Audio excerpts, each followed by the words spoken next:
Yes, this is Mr. Controversy, and this is the infamous three-point conversion station. Keep it locked.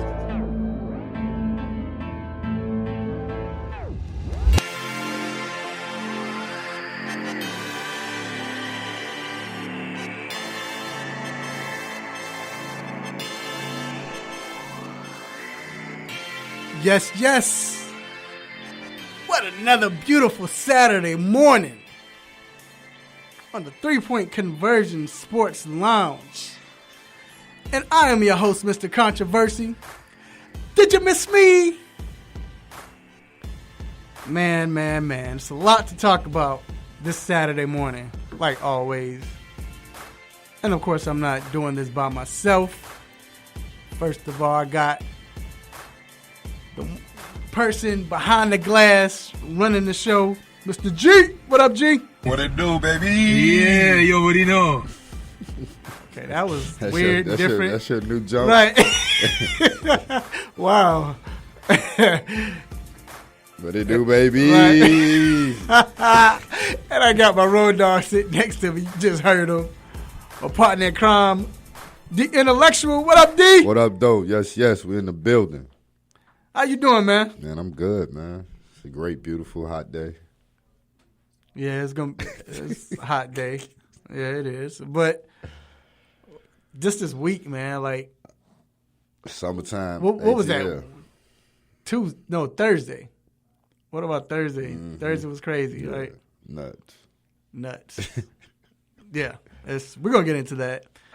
But again, you've entered inside the 3-Point Conversion Sports Lounge. We have a wonderful show lined up for you. Of course, we're talking hot news. We're talking about some guy named Russell Westbrook got traded. Who's that? Some guy went to Houston. Oh. So maybe the Houston be better. I don't know. But we're definitely talking. We shall see. And then we'll be talking about just athletes in sports, especially the NBA and the NFL. You don't see it as much in baseball. Actually, in a way you do, but you don't. They're just not loud with it. But I shouldn't say loud with it. They're not vocal about it. But it happens as far as players having leverage in sports, which is great. I think we all agree. But is it starting to affect the sport in a negative way? We'll talk about that. Also, we have the best duos or the best duo in the NBA right now. We've seen a lot of major moves. It's almost like you're watching a live video game of NBA Jam with all of these different type of duos. Which one is the best duo? Also, we're talking BIG3. The BIG3, man, right now is better than it has ever been, and I think, this league is going to make it. Don't you agree? Definitely. It's going to make it. And, of course, we're going to talk about the stars and then the situation where we saw Lamar Odom and Baron Davis. Bonzi Wells. They're deactivated, basically got fired. And then we'll talk about that statement. And then also Big Baby got fined for getting thrown out the game and taking off his shirt. It was a report that he took off his shorts. We were in the back, so we didn't see that. I was telling somebody that we never get to see. We didn't see the first that. half of most games. Right. So we didn't get to see that. But and then we got battlegrounds. We got Marlon Sucker-Free Jones going up against Antoine Smitty. This is the first matchup of the tournament, 2019 tournament. Game time, baby. So yes, and we would talk about the prize and everything, what the winner will get. So quick hit stop of what's on our mind, so make sure you stay tuned. Great show.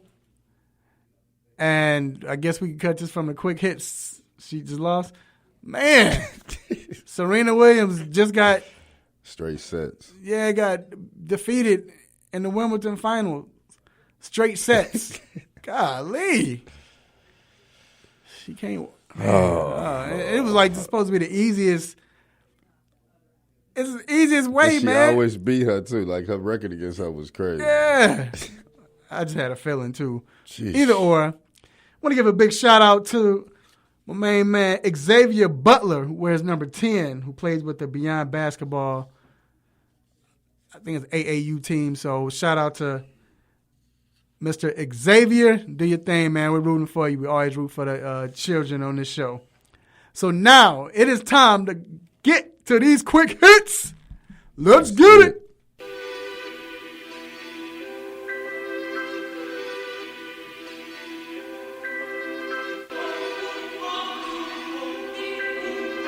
Shout out to Sharon Beats for the sick beats.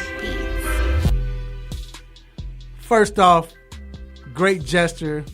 Just great night for the Los Angeles Angels. If you all know, I think it was the pitcher, Tyler Skaggs. Yeah. He passed away. They found him dead. And this happened a couple of nights right before All-Star break. And first game after All-Star break, the Angels combined for a no-hitter. Scored 7 runs in the first inning and ended up with a 13-0 lead. And this is the night of where Tyler Skaggs' mother threw out the first pitch, and it was a strike. So everything went perfect in this game. Like, it was perfect. I mean, if you would have went to the game and bought some nachos and cheese, well, I guess that's not perfect. So you might have got, like, they might have messed up your change and gave you extra money. That's how perfect the night was. It was just a great night. I've been in that stadium, too. It's pretty dope. Another little tidbit on that. They scored 7 first-inning runs and 13 overall, as you said. His birthday, Tyler Skaggs' birthday, is on the 13th day of the 7th month, which just so happens to be today. Yeah, it's crazy. That's crazy. So shout out to the Skaggs family and the LA Angels. Moving on. LeBron James will continue to wear the number 23 throughout the 2019-20 season. LeBron had previously gifted the number to new Lakers teammate Anthony Davis, but due to production issues with jersey manufacturer Nike, LeBron will have to keep the number. Yeah, I read about it. So, first off, he wasn't really supposed to be able to because the deadline is like March 15th for the NBA. But they was going to allow him to if he take it up with Nike and see what Nike says. Mm-hmm. Nike said the amount of money that they would lose because of the production already made for the Lakers 23 jersey and people that bought him last year, they're not going to be able to do it. So he's at least this year. So, that's y'all fault. Well. No, not really, because it's not Nike's fault because there's rules, there's timing that go with it. So they started the production already of all of the. Well, that's your client's fault, LeBron James. I'm the NBA. Right. Y'all got to pay me some loot to do that. Who you saying that to? The Nike. Yeah, whoever. NBA, y'all have to pay me some loot. Yeah. That's why not our fault. That's why Nike like, nah. The rule is the rule. Yeah, that's why Nike like, nah. Yeah, so basically, it was LeBron James' fault then. Yeah. Yeah, man, like, whatever, dog. Anyway, I'm in that mood today. Moving on. The NFL owners have proposed an 18-game season with players being able to play a maximum 16 games per season. I can't stand it. And the NFL always do that. Like, they always take advantage of their players, man. And that's all that is. So the NFPA executive director, DeMaurice Smith, has already came out saying that an 18-game season is not in the player's best interest, which is great. Go ahead, G. I mean, yeah, because, look, the owners have been trying to get 18 games for, like, 20 years. About that bread. There are billions more that can be made, of course, but I read something that, like, the average NFL career is, like, 3.4 years. Yeah. It would reduce it to 2.8 years if they were to do 18. And here's the crazy thing. And them owners, governors, would still be making all that money. All that bread. Look, bread. Here's the crazy thing. So if you say that, all right, we want an 18-game season, but the maximum amount of games the players can play is 16, as fans, I don't want to see them other 2 games then. Right, because what's going to happen is it's going to be some games that, like, the quarterback don't play because we're playing against the Arizona Cardinals or so we doing this. So now it looks like the San Antonio Spurs. Yeah, that's like what Coach exactly Pop it's is going to coaching be. the That's NFL exactly game. what it's going to be. I don't want to see that. Yeah, Nah. and I'm surprised DeMaurice Smith said this because he don't. From my perspective, he don't usually have the player's best interest in mind. Right. Like it never works out where he's like doing so well for the players. Right. Like with the franchise tag, I swear I don't know why that is ever in the player. Like why would you ever take a CBA to continue to have what is up to 3 years now, right? Like you could do it like 3 times or something, right? Well, yeah, I mean the reason why players may sign is because, well, they're going to get more than probably they'd get in free agency. But if the team keeps doing it, you got to keep paying that player more. Right. That's what happened with Kirk Cousins. Yeah, I mean, I guess eventually after this many years it worked. And that's why teams don't do it more than twice. Yeah. But they'll keep doing it if, like, no, you going to stay here for you one run more into year. a Earl Thomas situation where you break your leg and Right. you know what I mean, you don't have that leverage, or they need to work on getting them contracts guaranteed. Yeah, man. Like, seriously. We'll be talking about that later. Moving on. Oakland Raiders guard. I'm sorry. Los Angeles Chargers running back Melvin Gordon has informed the team that he will not report to training camp unless he has a new contract or is traded. Gordon is going into the last year of his contract, a 5th-year option worth $5.6 million. According to his agent, Fletcher Smith, Gordon wants his new contract to be near the salaries of running backs such as Le'Veon Bell, David Johnson, and Todd Gurley. As we talking about the contracts, right. the running back has the shortest shelf life of any NFL player, right?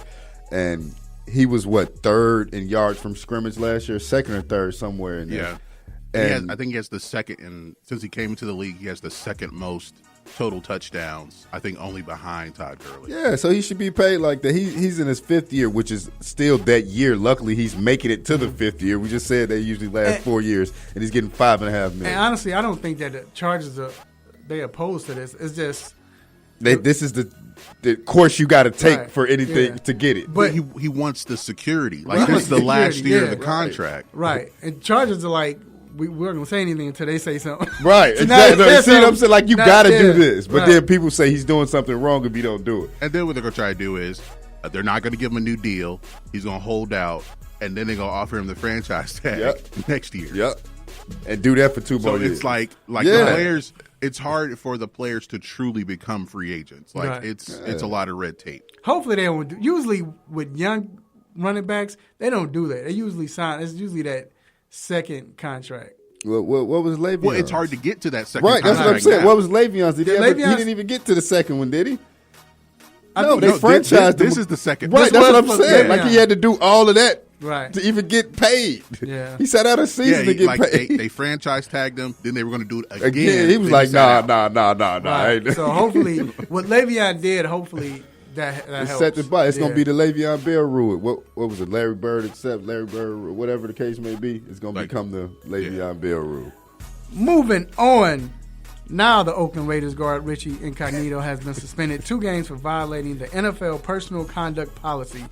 The suspension stems from an August 2018 incident in a Scottsdale, Arizona funeral home where Incognito threatened to shoot the staff as arrangements were being made for his father's funeral. In April of this year, he pleaded guilty to a misdemeanor count of disorderly conduct for the incident. And Well, this is the same guy that got into it with his grandmother too, right? Yeah. And also bullied Pouncey, not Pouncey. No, Jonathan Martin. Jonathan No, Martin. he punked And Jonathan Martin. and But I ain't gonna lie. and he's still in the league. Yeah. I mean, this is an offensive lineman, though. Look, Hard Knocks should be amazing. Because Oakland has it, definitely right? should be. Oakland, Yeah. it's the Oh, yeah. Raiders. But if you're an Oakland Raider, that's horrible. Yeah. But he fits right along with history. This is what you want in an offensive lineman. Yeah, a nasty one. A nasty offensive I mean, line. you don't want him going off on his grandmama, but still, But you can't have it both ways, though. Yeah, like, you that's want kind that. of You right. gotta That's want kind that, of like right. how the mindset, the grittiness, right? somewhere Mr. Al Davis is looking down, smiling. Right, because that's And last but not least, USC football schedules their first ever FCS opponent, UC Davis. I wasn't going to make a joke, but I know people thought I was going to say something like, well, nah, this is good.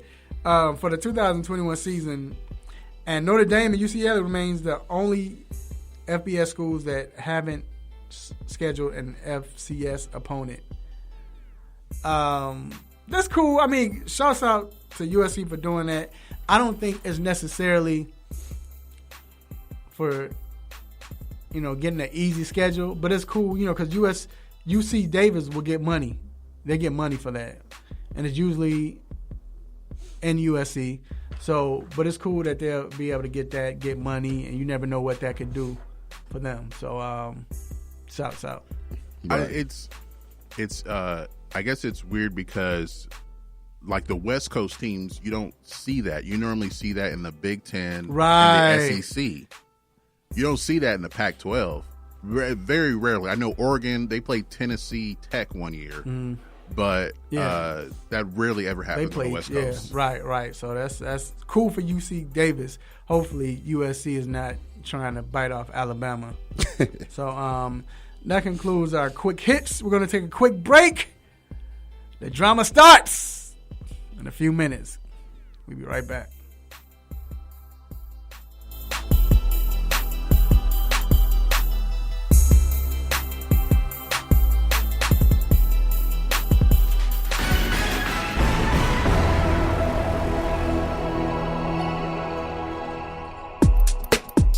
Good morning. This is Greg Hurd, and this is your sports news break. The Atlanta Braves started the second half of the season the right way with a 5-3 win over the San Diego Padres. Josh Donaldson hit 2 home runs and had 4 RBI, and Dallas Keuchel gets the win. The Atlanta Hawks officially signed free agent Jabari Parker on Thursday and finished the Summer League with an 80-72 win over the Spurs. The Atlanta Dream defeated the Minnesota Lynx behind Elizabeth Williams' 17 points, and they've won 3 out of their last 4 games.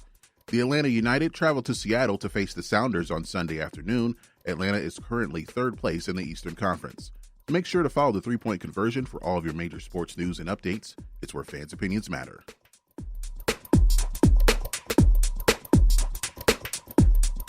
Hey folks, Handsome Josh is here to reveal some big news to all the AM 1100 listeners. I have an app. That's right, you can now check out all your favorite programs right here on The Real with The Real 1100 app. Whether it's sports, entertainment, or lifestyle, The Real 1100 definitely has you covered. So why don't you just tell me how much it's going to cost me? And here's the best part. It's available in your Google Play or Apple App Store, and it's free to download. Actually, you can count me in on this one. So download the Real 1100 app today and stay in tune with The Real. Hey y'all, this is Brittany Sykes with the Atlanta Dream, and you're dreaming with the 3-point conversion radio.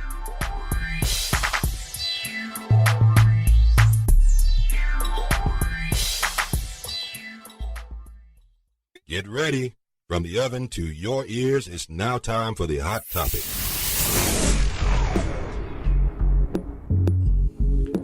Yes. Mr. Controversy here, back inside the 3-point conversion sports lounge. I'm here with my road dog co-host, The Intellectual. Yes. And this next segment, the Hot Topic, is brought to you by Syndica's Barbershop, located on 3000 Chapel Hill Road, Suite 206, Douglasville, Georgia. Shouts out to the barbershop. Great barbershop. Go in and get you a fresh cut. While you're waiting for that cut, go ahead and enjoy some sports talk, maybe a little bit of politic talk, a little bit of talking about, just things. Whatever else happens in the barbershop, we'll keep it like that.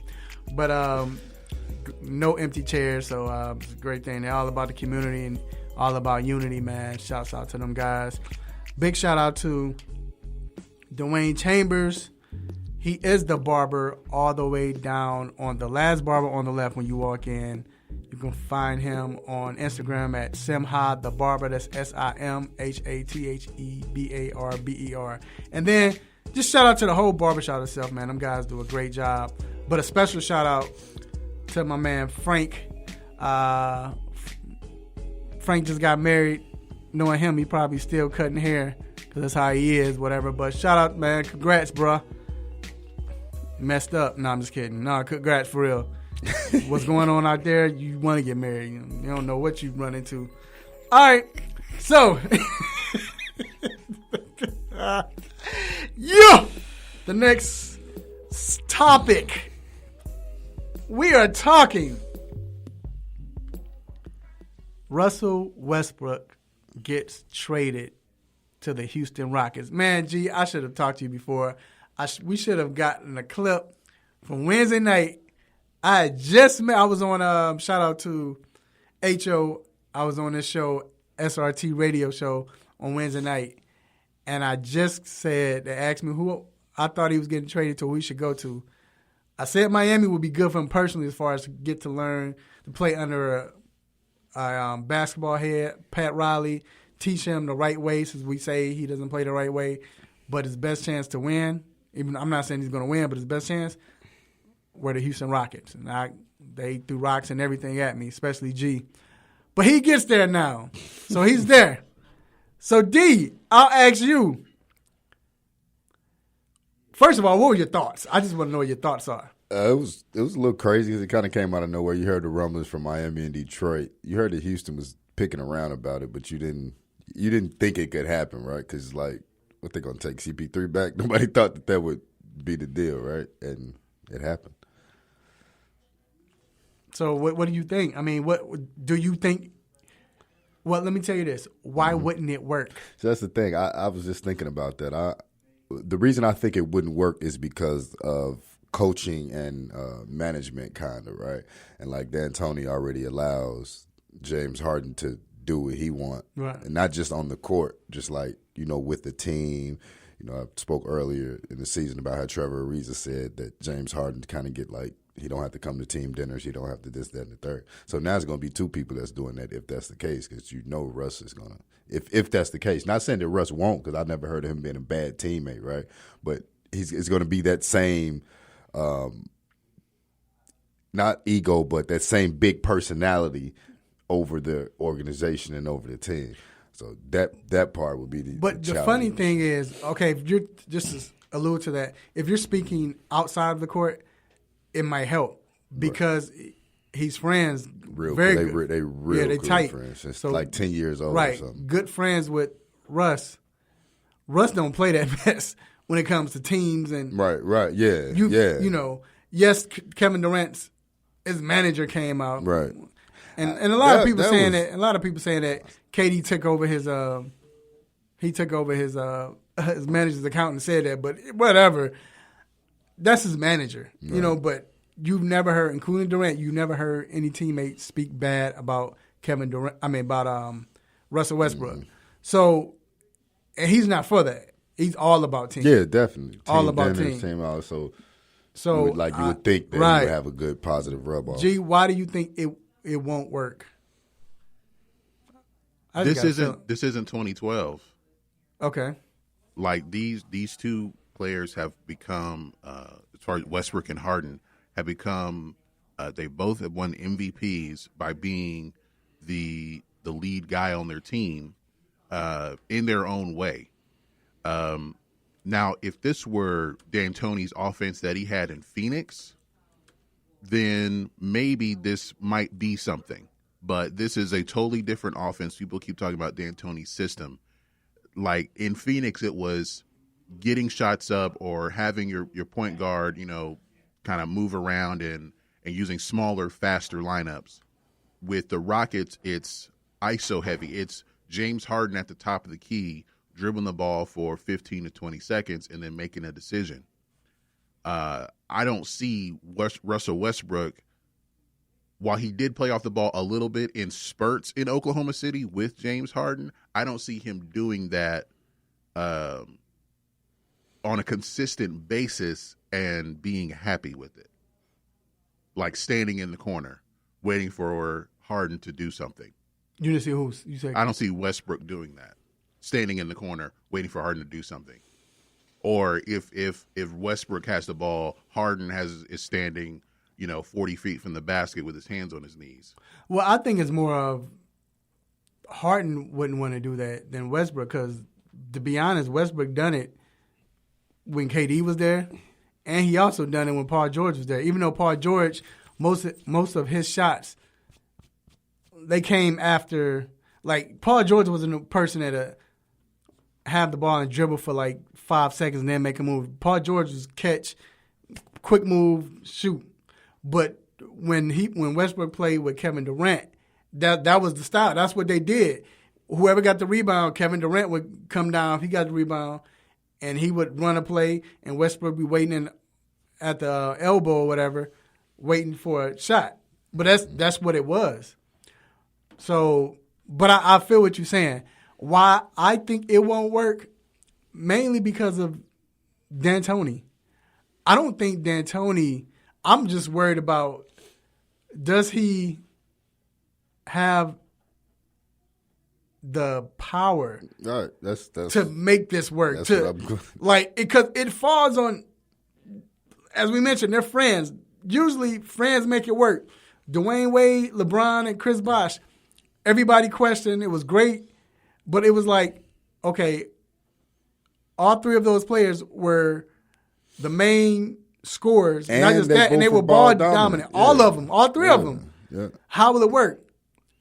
And it struggled at first, but it eventually did, because when you're friends, it's easy to say, go ahead, you got it, bro. Exactly. Especially when you're tight like that. Exactly. So, but I think it's D'Antoni. I think he's the reason. That's it. I think can he make this fit? Yep. How will he?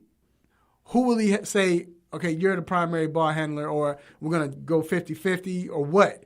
Is he going to keep the offense the same? Right, that's a big thing. Like, are you going to change your offense up a little bit? Because Russ is not a three-point shooter.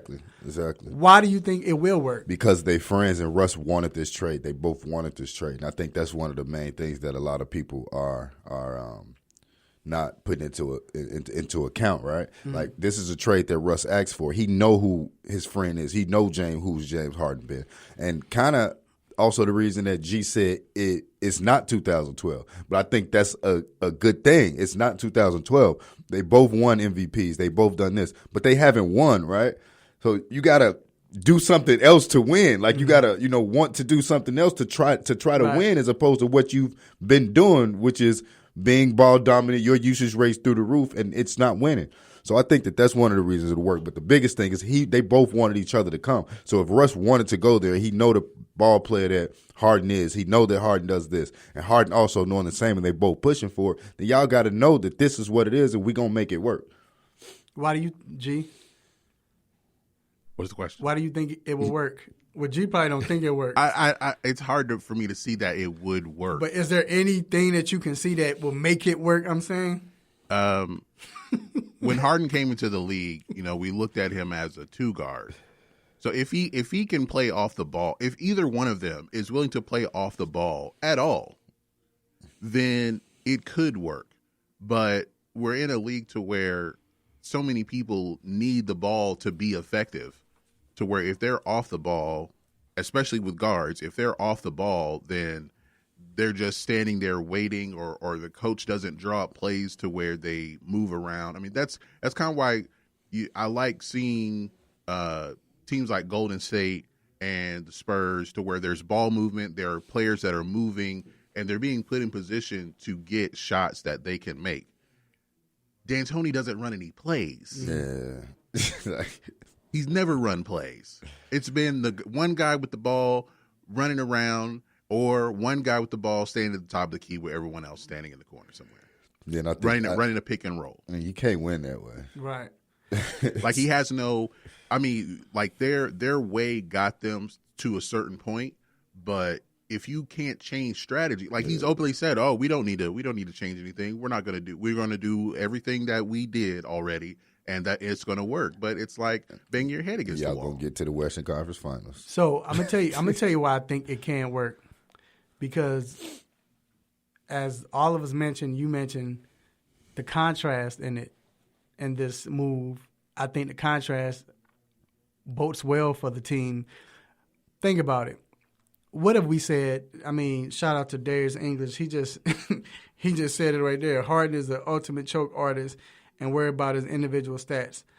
Yes, he says as much as Russell, but why is Harden a choke artist? Because at the end of the game, what does he do? He settles. Russ is not settling. And not just that, by the time the playoffs come, he's tired from everything. Right. You said it right. He's tired. Yeah. Tired from playing 42 minutes and 82 games. But the contrast is Now you have somebody who's going to take it to the hole. And go hard. Go hard, whether he's passing or shooting. Right. But now, the thing with Chris Paul, the first year it worked. Second year it didn't, because Chris Paul, you could kind of see the labor. He didn't look as young. There was no. It's like a pitcher who just has a fastball. He has no changeup, nothing off speed. Right. That's what Chris Paul finally saw. Like, oh, there's no change to this. We're just going to do this. This is what we're going to continue to do. We're just going to keep doing it. But I'm not going to. And I love Chris Paul. I always go to bat for him. But he was looking kind of oldish. Let's be real. I mean, he is. So he didn't demand a double team. Now Harden gets to play with somebody who demands a double team. Harden had never had that. You know, he hadn't had that in a while. Or has he had that period since he's been in Houston? But now he has that. But again, Westbrook is going hard. A lot of people said, and shout out to, I mentioned Simha, Dwayne Chambers. This is what he told me this morning. A lot of people always say that the problem is both of them are ball dominant. In a sense, you could say that, but it's different. Harden is ball dominant. Westbrook was the point guard. Westbrook, think about it. You don't ever see Westbrook just holding the ball, holding the rock. When Westbrook get the ball, like Dwayne said, 3 seconds, boom, he's gone. Mm-hmm. Whether shoot pass, now it might be a turnover or whatever you want, but it's not. I can have the ball and it's pure. I'm gone. Right. And now this might get a better open shot because the ball's rotating. Because you got to bring two to guard. Your center got to come in, and so that's either the oop, the pass, or whatever. But we know at the end he's going to be aggressive. He's not going to settle.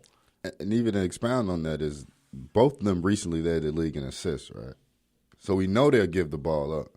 I know that definitely goes into their usage. They're the only ones on their team. I mean, I know, but they're the only ones on their team making plays for others. Yeah.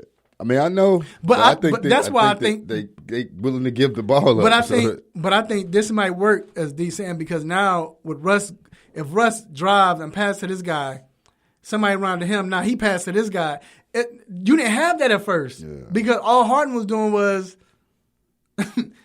dribbling, and now you have somebody who's going to create, which I was expecting Chris Paul to do more of, and he didn't the second year.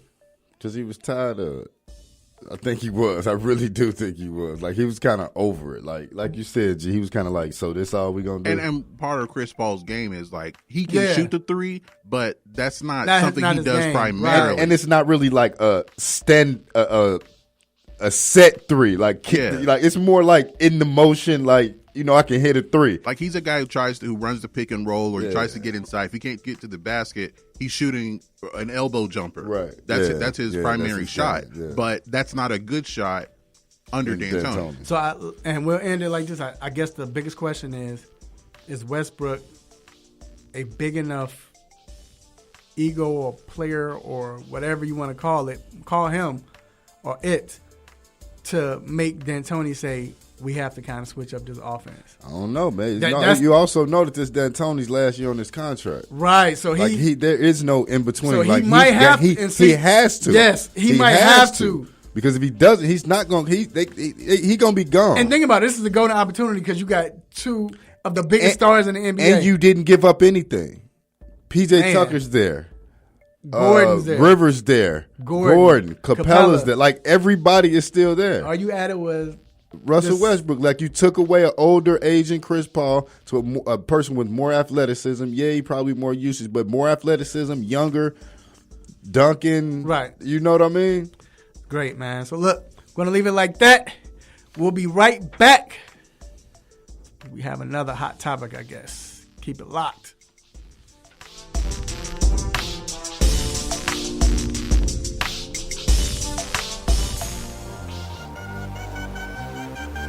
Three-point conversion, Kevin Huerter with the Atlanta Hawks.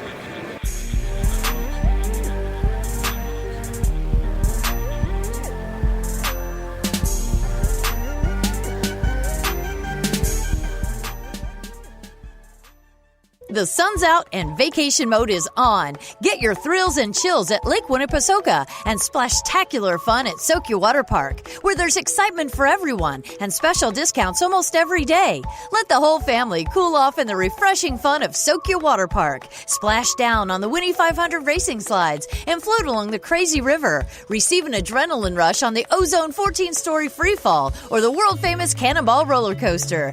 Kiddie rides bring endless giggles, and family attractions create fun for every age. Don't forget your sweet tooth. You'll need it to complement your powdered sugar smile from our legendary funnel cakes. So what are you waiting for? Put down your phones and video games, gather your family and friends, and upgrade your summer fun to Lake Winnie. Memories are timeless, and the excitement is endless. Make this summer one they will always remember at Lake Winnipesaukee, the South's favorite family amusement park. Visit lakewinnie.com for more information.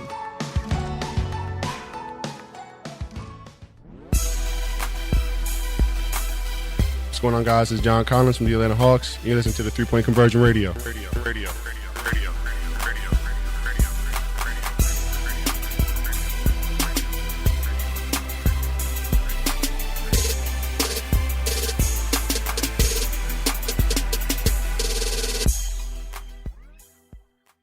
Attention, radio station listener. This might make you say, "Oh my God." Get this station in 1,500 live stations, plus a custom station you can create all in one. Right now, download the free app now at iHeartRadio.com. Oh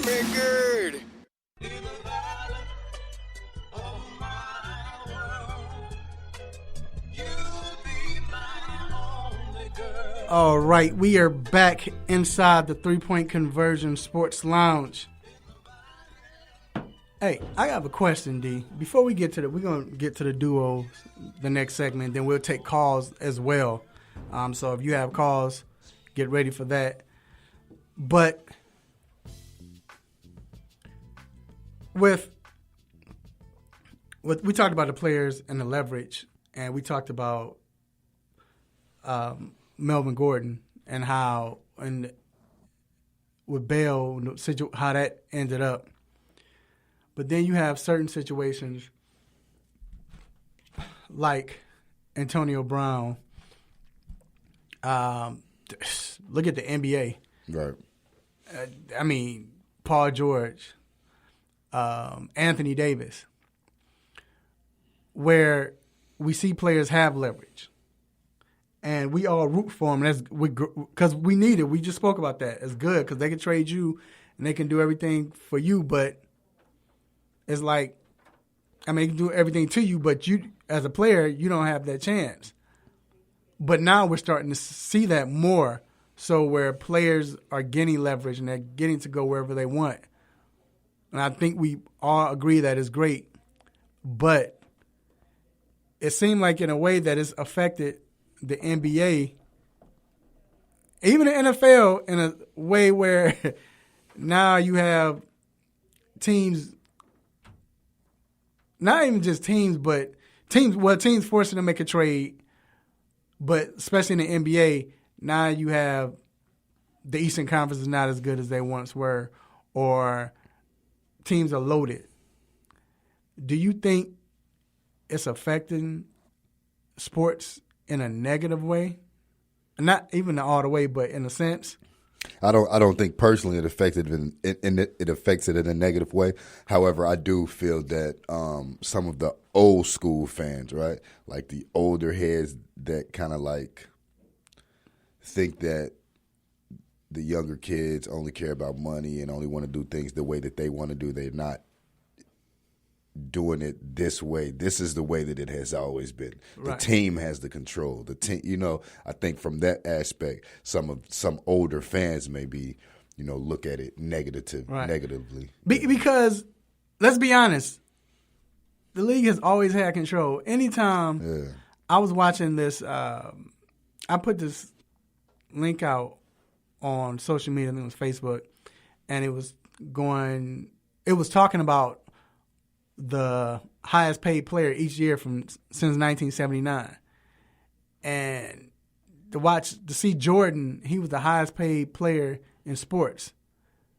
But like 97% of that was endorsements. Like One year he was making $3.6 million. I understand it was the 90s, but he was locked in his contract. Remember, he didn't really get a big contract until 90, the last 96. 2 years. Yeah, after the 95, 96 year. after he came back. Yeah. And you know, you got Larry Johnson was making more. Alonzo Moore. Remember all them big contracts these guys were getting? And Mike was just there like, hey. What was interesting, though, is that I think in 97, he made $30 million. Like, the Bulls paid him $30 million. Right. It seemed like it took like another 15 years for a player to get to that. Right. Not that like you had to be in the stature of Jordan, but it took that long for a player to get close to making that much per year. And it seemed like it was going to be that way at the time. Like, okay, maybe other players will be able to get, 15, 20 million, but it took even longer. Well, I think because the problem was for that, it was more like, all right, this is just them paying Jordan back. Like Jordan this is Mike, first of all, and then all of those years, they're paying him back for all. So that's how it was put out, where players were like, okay, we get that. But, I mean, now they're finally starting to get that, and they're starting to have that power, which is great.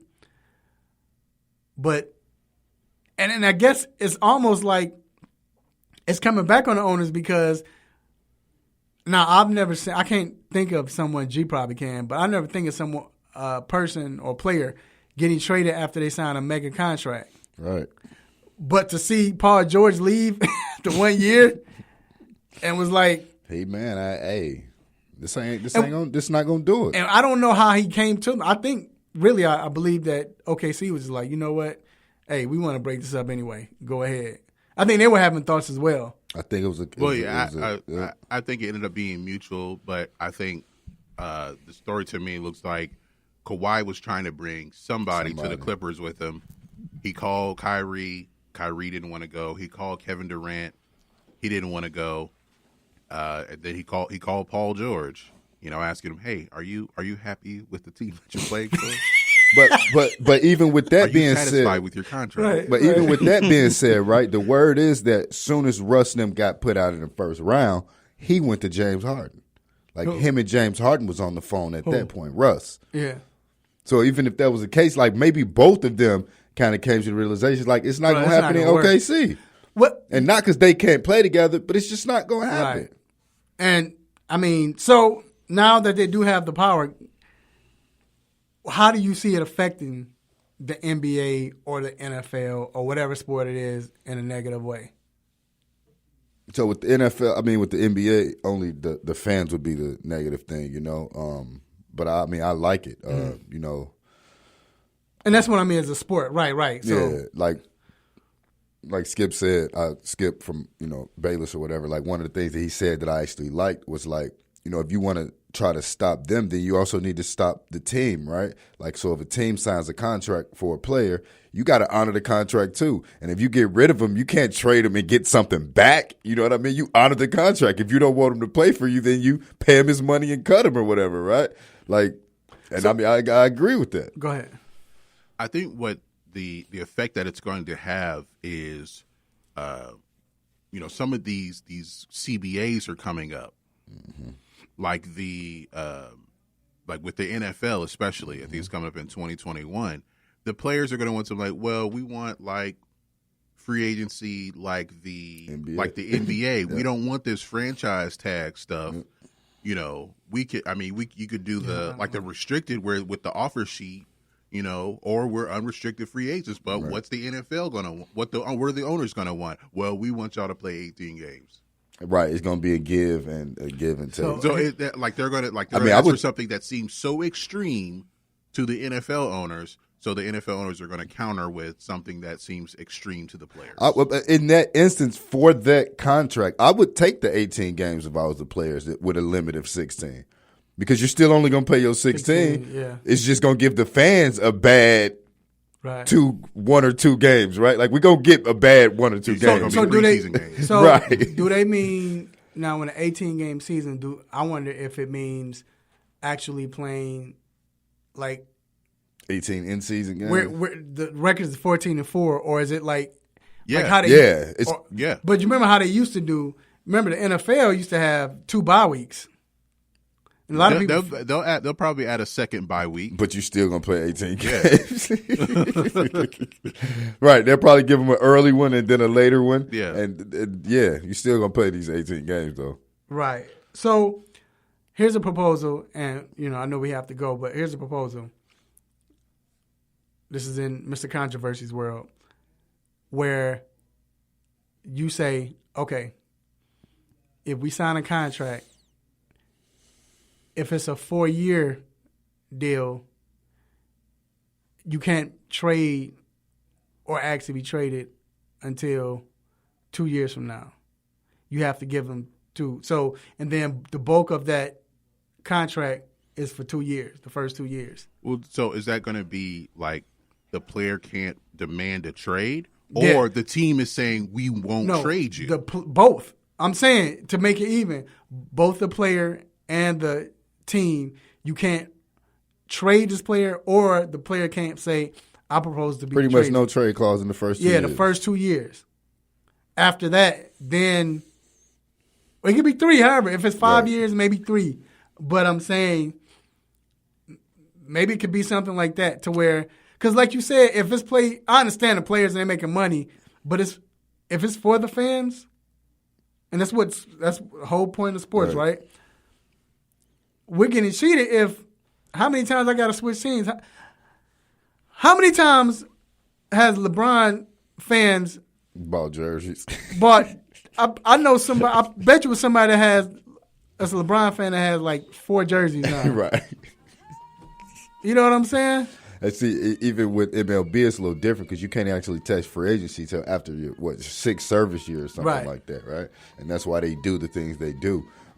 But it also goes to why I think Okuna signed his contract, because I think his starts now, right? Mm-hmm. And then even after 7 years, he got 35 for 7 years. But even after 7 years, he's still going to be in his prime. He's going to be, 28, 27 years old? That's why this is his first year, so this is good. Yeah, that's why Braves are smart about this. All right, so like I said, we'll see what happens. Definitely rooting for the players.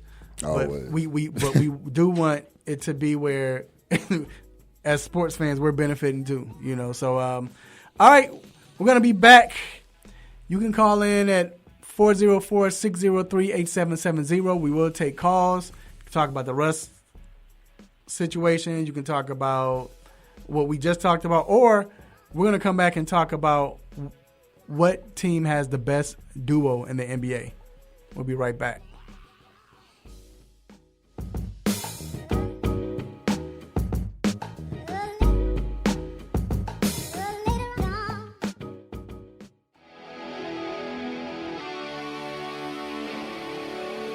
Have a sports injury? Need to see an orthopedic doctor? Ortho Atlanta is one of Metro Atlanta's largest orthopedic and sports medicine practices, providing orthopedic and sports medicine care for the whole family. With 37 physicians and 14 offices, the practice provides the highest level of care for injury of muscles, joints, bones, and spine. Ortho Atlanta offers convenient access to a full range of musculoskeletal surgeons and specialists. Ortho Atlanta also offers on-site physical therapy, pain management care, MRI imaging, and workers' compensation care. The Ortho Atlanta surgery centers in Austell and Fayetteville provide cost-effective, same-day surgical procedures in an accredited outpatient center. Hip, knee, shoulder, back pain? Ortho Atlanta has you covered with specialists in all areas. Same-day appointments, orthopedic care for the whole family. Ortho Atlanta, Atlanta's choice for orthopedic and sports medicine care. Learn more at www.orthoatlanta.com.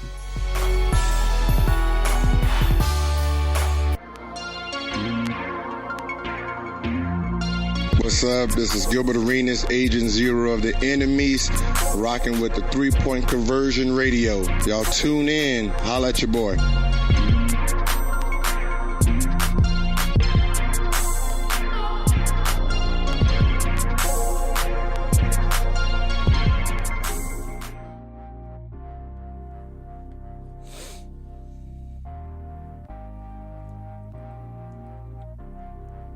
All right, we are back inside the 3-Point Conversion Sports Lounge. All right, ladies and gentlemen, if you want to call in and give your 3 cents on what we've been speaking about, or this next segment we're talking about what is the best duo in the league right now in the NBA, you can call in at 404-603-8770. Again, that's 404-603-8770. So, fellas, I'm going to mention the duos that I think are worthy of mentioning. So, you have, we can't forget the original, still there, Clay and Steph, even though Clay's going to be out most of the season. But we just saying, period. Clay and Steph in Golden State. You got Russ, you got Harden. You have LeBron and AD, Kyrie and KD. You have Embiid and Ben Simmons. Benjamin. I'm missing one more, I think. Derrick Rose and Blake Griffin. No, you still. CJ and Dame. And then Kawhi and PG. Right now, who has the best duo in the league to you? Can I say this, though? Besides the original two, Dame and CJ and Clay and Steph, don't you all think that these duos are unorthodox? Like, they don't... This is weird. But go ahead. Who do you think? So just duo, not overall team, right? Right. I had to go with LeBron and AD. I mean, you got arguably two of the top 5 players in the league on the team together. Well, I mean, okay, but you got ahead. LeBron, all world, easily argument, one of the greatest. Well, not easily argument, but definitely one of the greatest players ever. Then you got the athletic AD who can also help with LeBron's defensive. Lack thereof defense because of how he's played the last few years because of his age, so he can actually take a couple plays off because AD's back there. You got AD who can be out there and be in the perimeter but also play down low. I think that they the best duo now. Kawhi and Paul George is great also, but I think you got two perimeter players. To have a perimeter player and to have a post player, one of the best post players in the game is ridiculous for me. So I'm gonna say why I disagree with that. On paper, the best duo, right? Because big man, distributor, LeBron James, whatever. This is why, to me, it seems unorthodox still. When have we ever seen LeBron James make a post entry pass? Gee, have you ever seen LeBron James make a post entry pass? Probably sometime in 2004. Right. At Ilgauskas. He can't do it. He's not used to playing with a post. Now, AD doesn't have to be in the post, right? Though. But still, you want him in the post because he's a beast in the post. Like LeBron probably, you know how he didn't make a post pass to Kevin Love when he was there. No, Kevin Love was on. Kevin Love was standing in the corner. Hey, who does pitching for the Major League Baseball for Cubs? Golly, I can't think of his name. Who can't throw the first base? John Lester. Lester cannot throw the first base. That's how LeBron is when he gonna try to do a post entry pass. He can't do it. But people hardly run on him too. True, but you're gonna have to. I mean, so now you force AD to play. Do like Bosh. No, he gonna get to him in the post. So how? You don't think LeBron? You don't think LeBron is smart enough to get him the ball in the post? I think he's smart. He just don't know how to make a post entry pass. That's what I'm saying. Gee, who do you have, man? I like LeBron and AD, even in its current form, with LeBron being older. But AD can do anything on the floor that he wants. I don't know if LeBron's going to allow for that, but that's another discussion. But if we're just talking about duos, NBA Jam style, I like LeBron and AD. I think Kawhi and Paul George can be, even though this may sound blasphemous to people, could be Jordan and Pippen like defensively. So okay. Yeah. I didn't hear the defensively. I was about to say defensively. Can't lie about stop that. it. Yeah, you're right. Okay, man. Yeah. Or Nah, like Wade and LeBron defensively. Yeah, we say Wade and LeBron. And but first you got to get past Beverly. Yeah, and then there's Beverly. So the defense is going to be incredible. And Zubac averaged almost 2 blocks a game. What's his name? So once you get past them, you still got to go through him. I want to say I'm gonna go with you with the Jordan and Pippen because I don't want to say Wade and LeBron because I think they're beyond them. They're better defensively than them. Yeah. You got Paul George who led the league in steals last year. Right. You got a 2-time defensive player. Yeah, like dude, that's close to being. Yeah, that's right about. Yeah. I almost still want to say Steph and Clay. Just because their games, they mesh with each other. You can't double Steph because you're worried about Clay and vice versa. Like that. Anytime you got – now, Steph doesn't play defense, but anytime you have – He tries. He's just but not that good. You can double him a little bit now because KD isn't there. Nah, in a sense. Yeah, but still, you think when KD wasn't there, he won 2 MVPs. Yeah.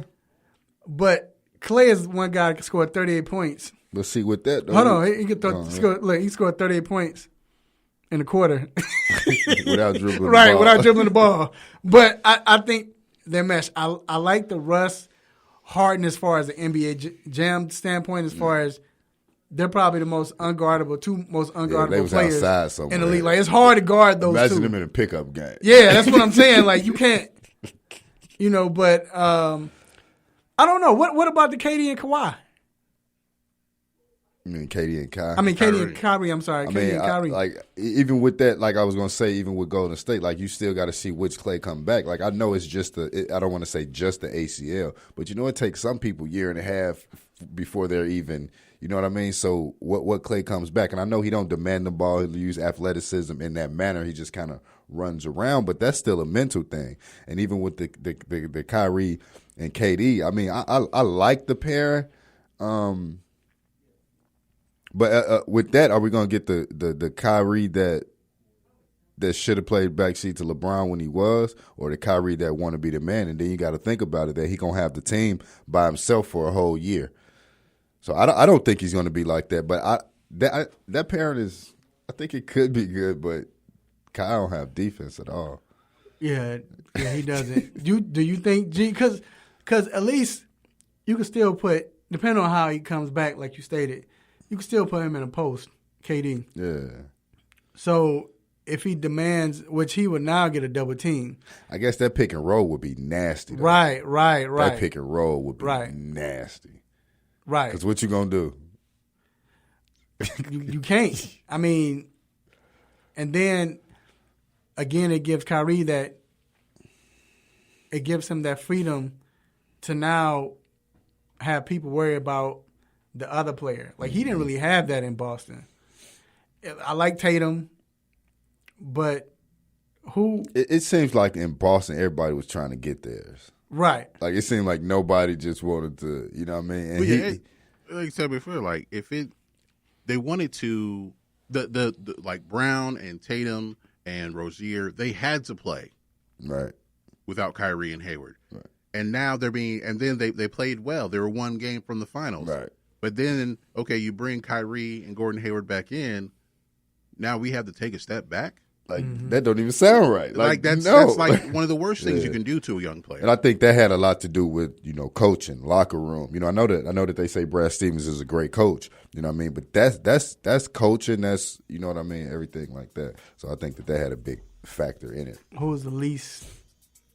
I guess all of them. But it's hard to say that because you still got Dame and McCollum. And I think McCollum kind of took a step up last year in the playoffs. It'll be interesting to also see how Donovan Mitchell and Mike Conley play together. That's the one that I like. I think his efficiency is going to go through the roof. Right. As opposed to that. Because you saw last year when he had to kind of control the ball, his efficiency wasn't there because he was doing everything. Now he can kind of sit back and then got Bogdanovich over there to shoot the three and Ingles still. I think that was a great move for them for Donovan Mitchell. Right. All right, so So you say, both of you all say AD and LeBron. I say Steph and Clay. You're not even going to know until April.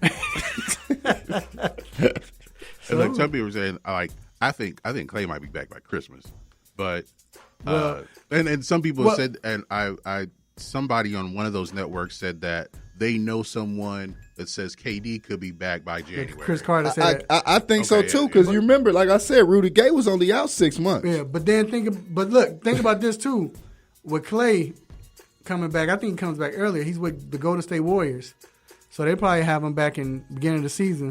Right. So, even with training camp. Rudy Gay, he was way he had KD by about 4 or 5 years in age when he ruptured his Achilles. We got to go, but Vince, the Fantasy Drew was listening. He said Luka and Kristaps, so Porzingis. So Porzingis ain't showed me enough yet. We'll see.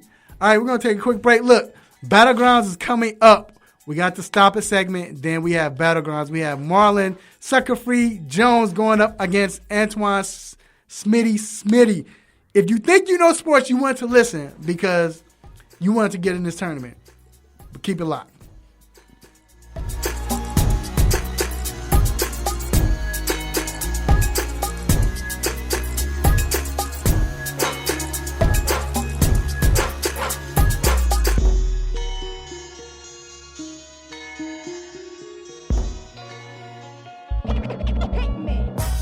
What's happening? It's your man Big T doing big things. Y'all know what it is. ATL Hawks official DJ and Rap City forever. You're checking out the 3-Point Conversion Radio. You dig?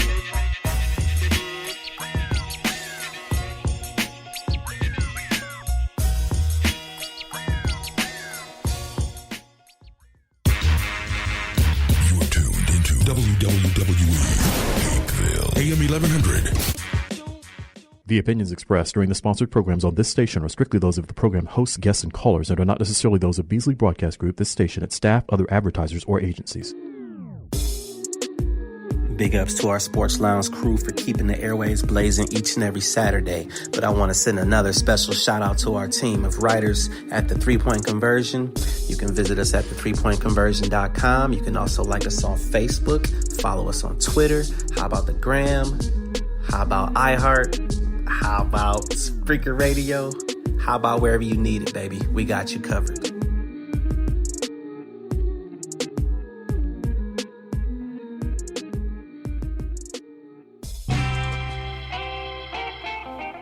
No mercy. Don't let up on him. Go hard on him, Mr. Controversy. Hit him with the stop it button.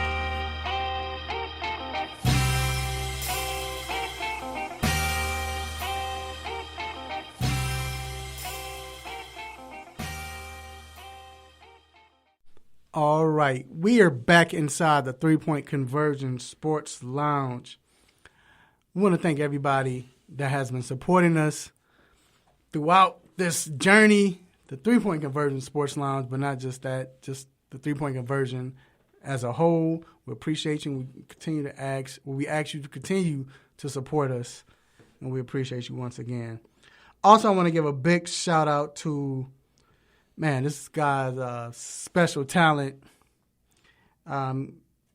He has the right hand from God on God. And he's getting his haircut right now. The boxer has a fight tonight. Mr. Dimitri Bentley, weighing 175, probably went out in 8 because he weighed in. So he probably, went off and ate crazy because they be starving themselves. But, hey, man, he's 6-0 in his professional fights. And we want to wish him luck. He has a big fight, like I said. Hey, man, keep crushing them ribs, Bentley. All right.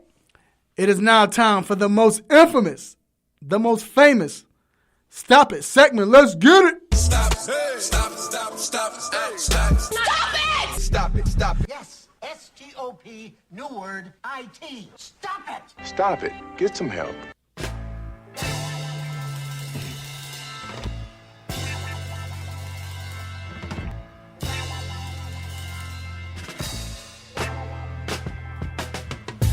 All right, D, it's on you, sir. Yeah, so this week my stop is going to go to Mr. L.O., Lamar Odom. It's actually for a number of reasons. One is so he's been hurt all of the games, except I think he played one for a little while, had a couple of rebounds. But so he got deactivated this week, and he conveniently said, well, this was going to be the week that he was going to come out and play because it's actually in Rhode Island is where they're playing, which is the college that he went to.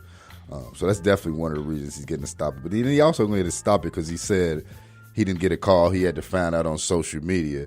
But it also has come out that they called him multiple times, couldn't get in contact with him, and he just didn't answer. So definitely take that stop it. Stop it. Lamar Odom. And also for saying he had arthritis in the back. Yeah. Stop it. All right. So my stop it moment is so we all know the Cleveland Browns coach was fired, Hugh Jackson. And Hugh Jackson, you know, he says he wants to coach again. So he came out and said, and despite my 3-36-1 record, so his record was 3-36-1, right? 3 wins, 36 losses, 1 tie. He said, despite my 3-36-1 record, Cleveland was some of the best coaching I did. Stop it. Can I get another one, man? He need to get 3 of those joints. Stop Put it. him 3 wins. Stop it. Bruh.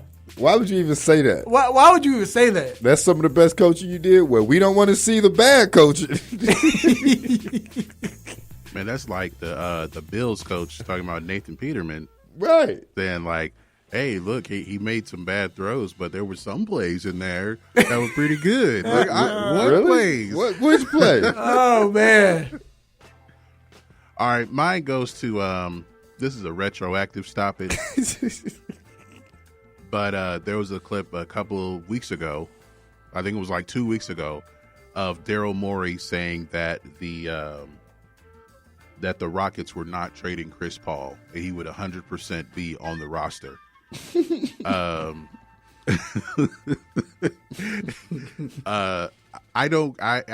believe that there were.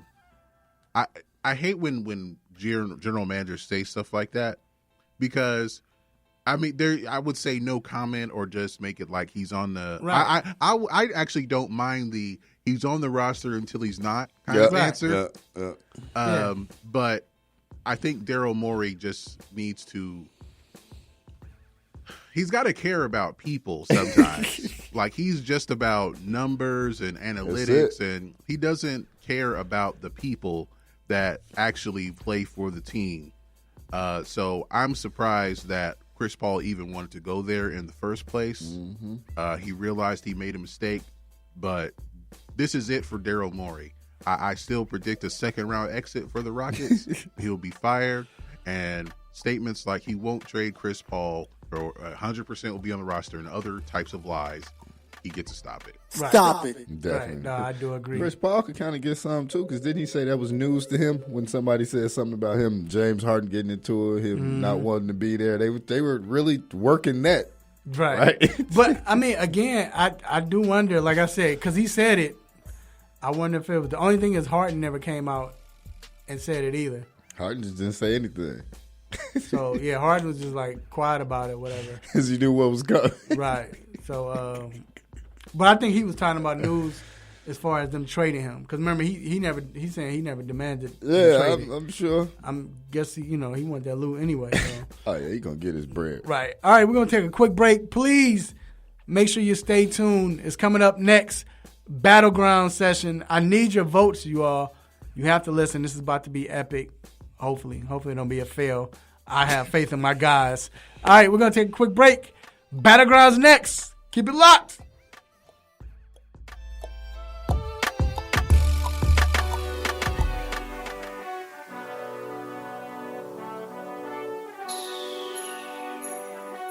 Let me break down to y'all what's so dope about the three-point conversion. First of all, everybody is a fan of the game first. Second of all, everybody is a student of the game second. And third of all, We're the average sports fan, just like everybody else. We're not coming in here, walking with our nose tipped high, acting snooty, acting brand new. This is a grassroots organization. Bar none. The 3-Point Conversion, where fans' opinions matter. Be sure to visit the website, www.the3pointconversion.com. Get your fix, get your articles, multimedia, and everything else that you, as a sports fan, need. So again, the3pointconversion.com. It's where it's at, man, where fans' opinions matter.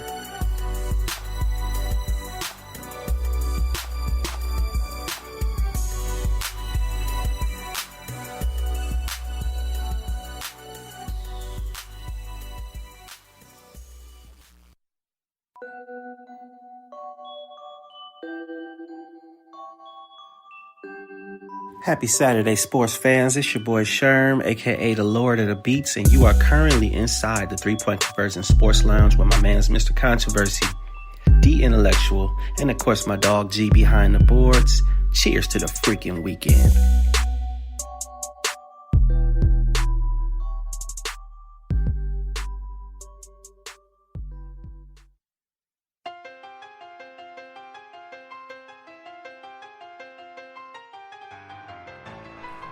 All right, we are back inside the 3-Point Conversion Sports Lounge.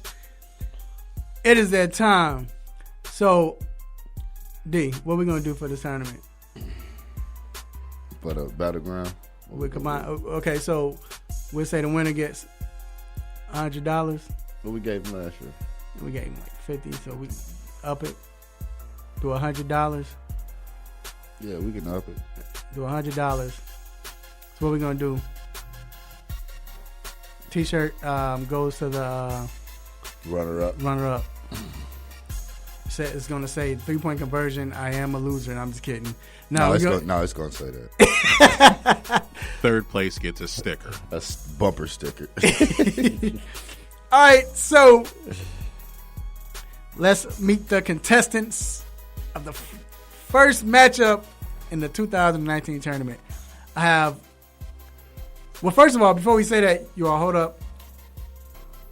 Damian Adams won last night. He got his revenge, and he won over G. Great battle, but he prevailed. So that's 1-1, right? 1-1. So they got to have a... Yeah, we might have to do it later on. Right. Part 3. So the contestants of today's matchup, we have first, I think this is his first year doing it, first time doing it, Antoine Smitty. What up, Antoine? What's up, man? What's good? Nothing much, man.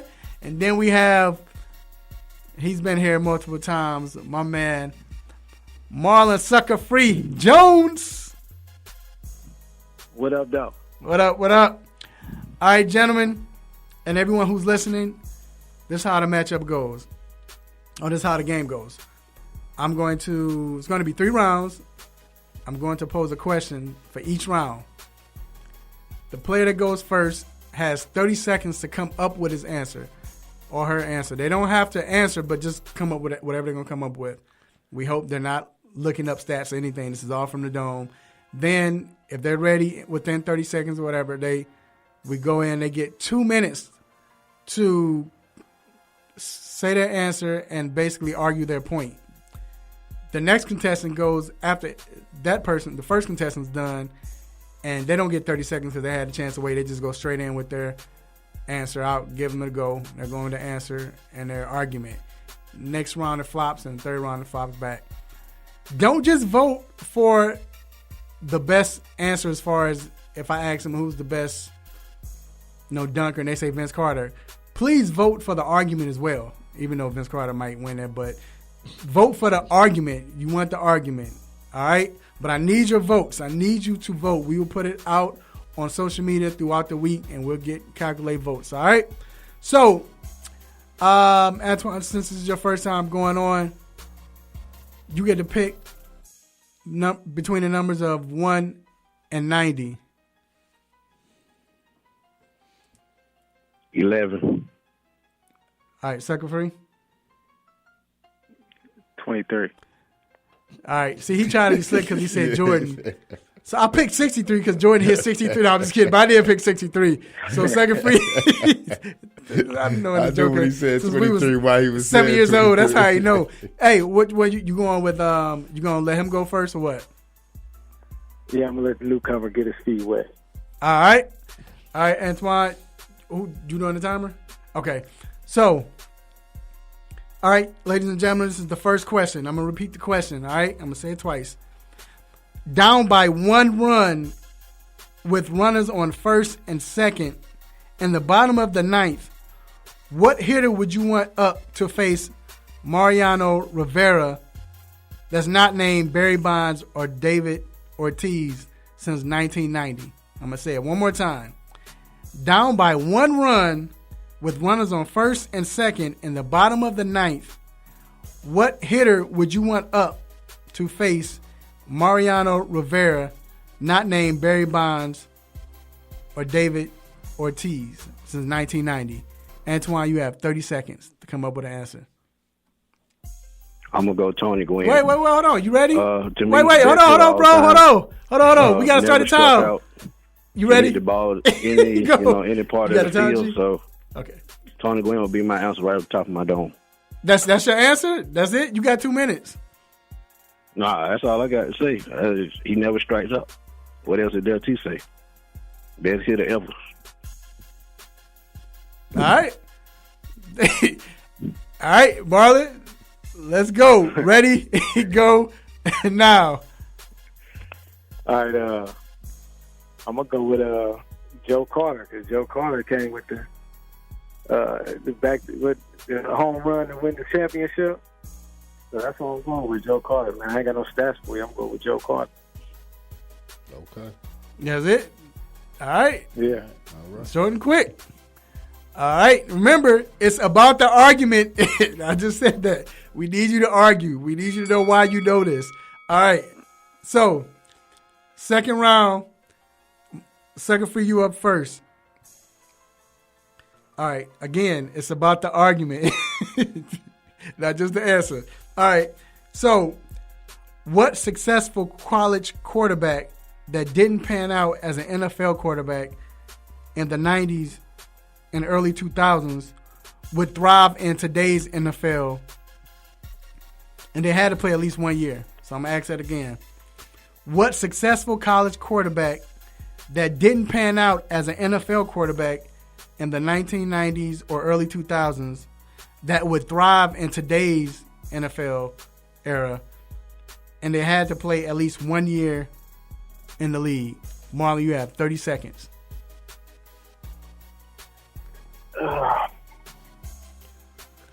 See, that's a good question. You good? You got? All right, I got my answer. All right, let's go now. All right, I'm gonna go with Charlie Ward. I don't know if he got drafted in the league for the football. He didn't. You know, he played basketball. Yeah, he didn't play. Get drafted? He didn't get drafted. Okay, well that's good. Yeah, I think I'll go with Charlie Ward because Charlie Ward was cold at Florida State. So I think he'll thrive in this NFL because got guys like Patrick Mahomes that won the MVP last year. He kind of played like him. I ain't saying he got the arm strength as him, but he could move and do everything he was doing and run with the football. So I'll go with Charlie Ward. All right. Antoine, it's on you. Again, they had to play in 1 year. They had to play 1 year in the NFL. All right. Antoine, let's go now. Okay, if I got to pick a quarterback based off potential alone from his college career, I would go Jason White, Oklahoma. Accurate passer, could throw the ball up and down the field with the best of them in college. I could not see him not thriving in today's NFL with just 1 year.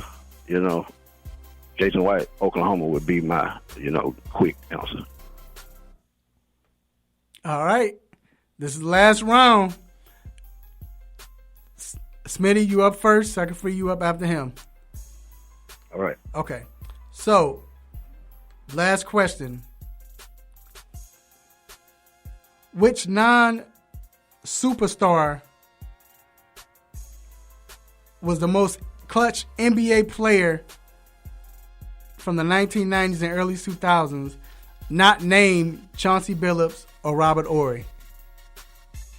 I'm going to ask that question one more time. Which non-superstar was the most clutch NBA player from the 1990s and early 2000s not named Chauncey Billups and Robert Horry? I'm ready. All right, let's go now. Right off the top of my dome, like I always try to do it. This guy doesn't get much credit, but I have to go with Derek Fisher. He was the point guard of some of the best Laker teams, in the early 2000s, the mid 2000s. So I would go with Derek Fisher because he could, he could come through in the clutch, with the best of them, and he doesn't get much credit for that. So I would go Derek Fisher. All right, Sucker Free, you up next. Let's go now. I think behind Robert Horry, even though he came before him, I got to go with my man Vinny the Microwave Johnson. Even though they won in '89, and he said since 1990, so they won in '92. Vinny Johnson come off the bench and get you 15, 20, easy. Now, Robert Horry hit them big shots, but Vinny Johnson will get you them buckets. So I'm going with my man Vinny the Microwave Johnson. All right. Ladies and gentlemen, I need your votes. I need your votes right now. So please vote. Let me know. We're going to play this throughout the week as well. What was I going to say? The barbershop, I know y'all listening. I need your votes. Everyone, I need your votes. All right. Once again, we're going to meet the contestants. Antoine, man, appreciate you for coming, man. Ain't no problem. Your first, he just so calm and just like whatever, like nothing messes him up, whatever, man. So appreciate you. And then Sucker Free, man, appreciate you for coming on, playing again. Man, it's all love, man. You know what I'm saying? Hey, everybody that's out there listening, support these brothers, man. A quick share on Facebook, Instagram, whatever, man. Share these brothers. They ain't take number 2 seconds. We need more people in this situation. Yes, sir. Appreciate that, man. Yeah. He's trying to swindle the voters, but we're not voting. I'm just messing with you. But all right, man. So look, appreciate that, though. We're going to take a quick break, and we will be right back.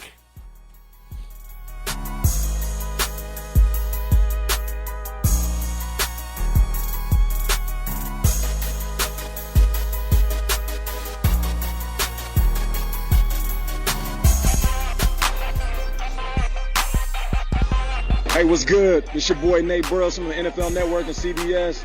One of the illest to do it. Hey, you listening to the 3-Point Conversion Radio. Don't you go anywhere. It's lit. It's lit.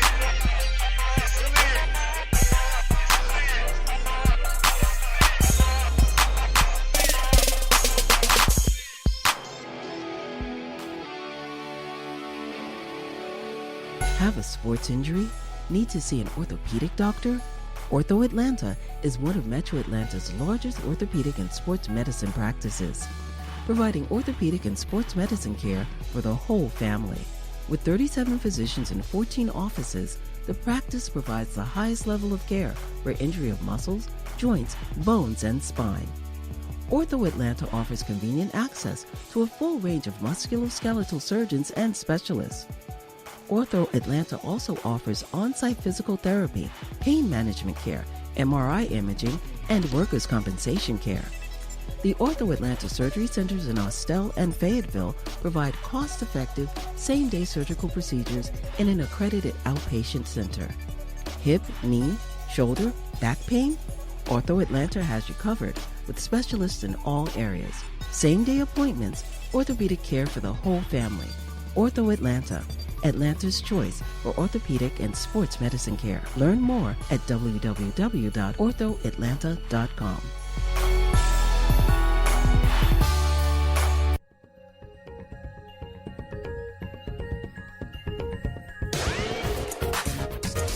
You're back inside the Sports Lounge.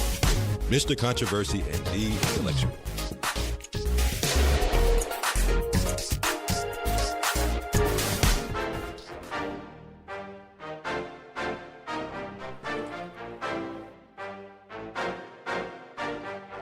All right, we are back inside the 3-Point Conversion Sports Lounge.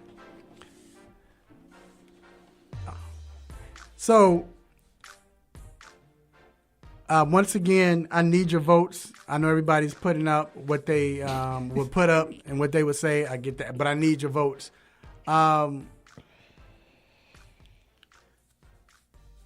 So, if you all want to participate, I seen somebody say they want to participate. Please, like I said, Controversy Raphael, or if you say something now, we'll write your name down. But Controversy Raphael, you can follow me and then message me, say you want to participate. So I'm going to just say this again. I know it was Antoine's first time. Again, you have to give an argument. You know, it's about the argument, okay? You have 2 minutes to argue. It's about the argument. So it's like debate. Yes, it's like a debate. Right. So we need an argument on why you think your player is a guy or girl or whoever it is. All right. All right. So it's time for this Big 3. We're talking Big 3, and man, when I say you need to watch the games, it's been good. Thrillers. You would think, like, the fact that they're playing 3-on-3 is cool, but you would think when you watching you would think it's old timers. You like, they're gonna be rusty, they can't play. But to see some of these players play the way they played, like I'm even mentioning Amari Stoudemire bought out last week in Alabama. Definitely did. He bought out. But let me name a couple of people that look good. So, for instance, Sunday, we saw Joe Johnson lead the triplets over Bivouac. Am I saying it correctly? Over Bivouac. And, man, when I say Joe Johnson had 26 points and 7 rebounds, remember, the score goes to 50. And look good. And he came back. They were down by 15. And he came back in the second half and just went on a tear. Took it over. And not to mention, Josh Smith had 22 points and 10 rebounds. He plays for Bivouac. And they were talking mess, talking junk. But still, you saw it. You was there firsthand. You covered it. To see Joe Johnson play like that, like what? Man, it's crazy. Another thing is just his size, right? Like, you see him on you see him when he's standing next to the same size people, is one thing. But like to see he's still in great shape. Him and Josh Smith play about 3 to 5 times a week against each other. He was in excellent shape. His shot was like ISO Joe, like he did it. You know what I mean? And that's why this platform is perfect for him. Yeah, it was definitely refreshing to watch him play like that. And then Steven Jackson led the Killer Threes over the Three-Headed Monsters to stay undefeated as well. And he scored 22 points and 6 rebounds. And Stephen Smith might be one of the oldest besides Steven Jackson, besides Coutinho Mobley. Coutinho Mobley looked like he the oldest. He looked like he the oldest. Mahmoud is the oldest, of course, at 50. But ever. Yeah. Coutinho Mobley look like Uncle Drew. He's the original Uncle Drew. But even with Steven Jackson, he said he played 5 times a week. You know what I mean? So he's in great shape. That was a good game, even though we were all trying to wonder why they were trying to take that 3 when they only needed 1 point. We were like going crazy about that. Last week was very interesting. Will Bynum almost caught another body. The center who went out on him, he kind of gave him the business. So I'm looking for every week for him to have somebody. Yeah, a highlight. But the Big 3, man, it's been great. And, G, I want to ask you, it's the 3rd year. They're doing well. I mean, they've gotten better each year. Like, do you see this league not just signing another 2-year contract, but do you see this league like lasting for a long time now? I do see it. I kind of saw it after year 2, just because of the with them expanding, and there are players that want to, they went away with the age limit, because it really was just going to be like some of the older players who are 35 and older or whatever. Mm-hmm. But there are some, but this can be looked at as a path to the NBA or back to the NBA, and I know that's the case with Amari Stoudemire, and who else was having workouts? Who else is having workouts? Yeah, there was another guard, I can't remember, guard, yeah. But there was another player having workouts. So it can be seen as a path back to it. It's not necessarily a minor league. It's but it gets the chance. It gives a chance for older players or players who are out of the league to still channel that competitive energy that they have, and and I think it's good for the fans too that know these players and have an appreciation for them. So I see it lasting, just as players can kind of like wind down their career, or try to get back instead of just like coming to a complete stop. Right. Playing. Yeah, and then the action is good. That's the good thing. Like you said, as young players, a lot of players that didn't make the NBA, as far as like they might have been drafted and then sent to the G League and just never got in the league. But like Frank Nitti, taking the league by storm. You have so many players, Royce White, that didn't really get a chance to play in the NBA, but now you see what he can do. Craig Smith, beasting out there for the enemies. Yeah, big body doing his thing. Right. Yeah. So it's good to see these players, and it's good action still. The fans are involved. Another part of it is the way you're talking about, like the big man can dominate in this kind of league, while looking at the NBA, it's kind of he's like an afterthought. The big man is an afterthought, and it's not just like fast paced shooting a lot of threes. It's like you run plays. It's only 3-on-3, but it's basically like working to get a good shot every single time and playing good defense, because now with their rules, the fouls are more valuable. Like, if shooting a free throw, that'll give your team 2 points.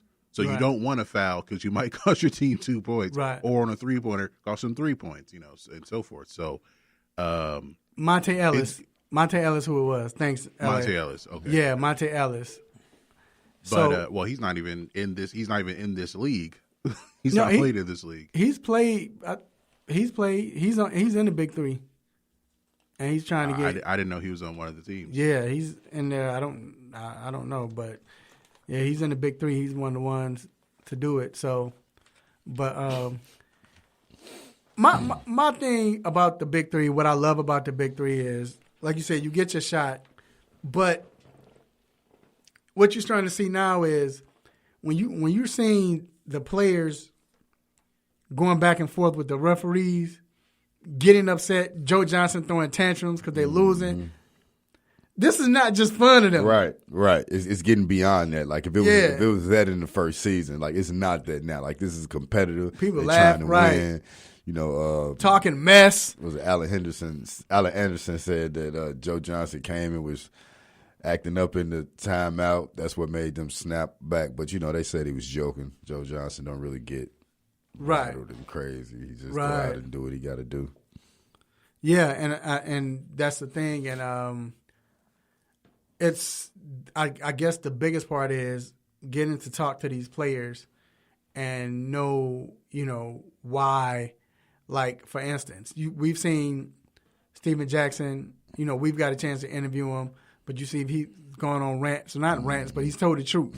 We got a chance to talk to Royce White, and should be, we'll see, working to get him on the show next week. He's already said he's looking to do it. That talk about I see somebody saying his anxiety of flying. which really wasn't it. That's not it. Wasn't it. Yeah, that's but that's the narrative. narrative. And we didn't know that. We didn't know that until we spoke to him. It was a little more to it. Right. Yeah. Basically, he challenged the league to and take then they came after right, him. to take on mental health, like be about mental health, care about people's mental health, and then it went way left. Right, like, and it's go ahead. Like even when we were talking to Syracuse 8, right? Like it was about more other things, but they made it directly about a black coach. You know what I mean? Right. It's always a change of narrative. It's always bigger than what's being exposed. And like I said, we should have him on next week to talk about that, because again, it's not about his anxiety of flying. It's not that. It wasn't that. But that's what we were told. That's why people see that. That's what we think. That's what I'm with everybody. I thought that's what it was, but we won't give him an opportunity to talk about that. It's much, it's much bigger than that. It's not even about that. So, but yeah, and like I said, it's a great league. Y'all need to continue to watch it. Like, who would be your dream person right now to play in the Big Three? Ooh. I think they've been trying to get him. They've been trying to get Paul Pierce. He's had the old man game forever. Kobe. And another one would be, well, I don't know if you just said, but Kobe. They've been trying to get Kobe. I don't think Kobe would do it, but he would be perfect for this league. I would love to see Dirk play in this league, especially with posting up. You'll get to see Dirk post up. It's perfect for him. That'll be good because he don't have to worry about no fast break. No, he don't have to. He don't have to run back on defense, nothing like that. And the player that's guarding him would like to play him because, and could be one of those players that like the big man who can shoot. There's I think the first year, Rashard Lewis was the MVP, right? So somebody like him and Al Harrington. Yeah, Al Harrington able was to play balling, well right. in this league, so Dirk would fit right in. Give it to Dirk in that post. It's not too many people that can stop him. Nah, it's not gonna stop him. And then I'm hearing Melo. Somebody say Melo. That'd be good. Oh yeah, ISO. Oh. And, he still think he can score 30. So he can. I'm sure he'll be able to score 30. He might go for 40. He might go for 40. Did. Yeah, for real. Big man. You know how big he plays sometimes? Go down low, out, man. Look. Right.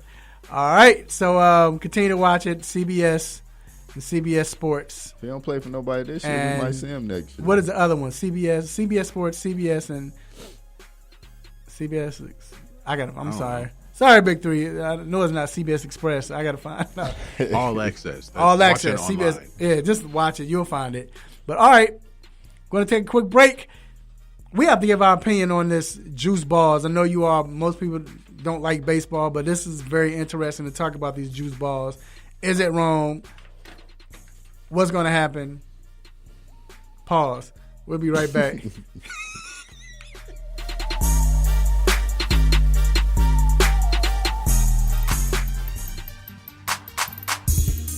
This is Leilani Mitchell from the Phoenix Mercury, and you're listening to the 3-Point Conversion.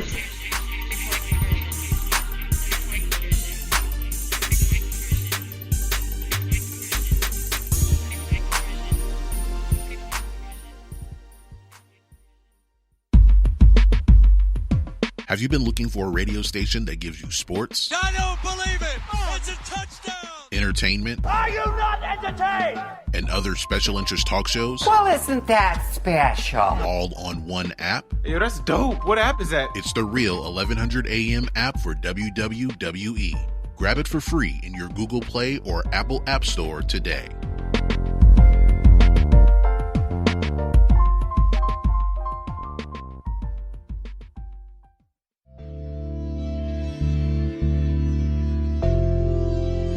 Hey y'all, it's Channel 2's Taisha Fernandez, and you need to listen to the 3-Point Conversion. 3-Point Conversion. 3-Point Conversion. 3-Point Conversion. 3-Point Conversion. 3-Point Conversion.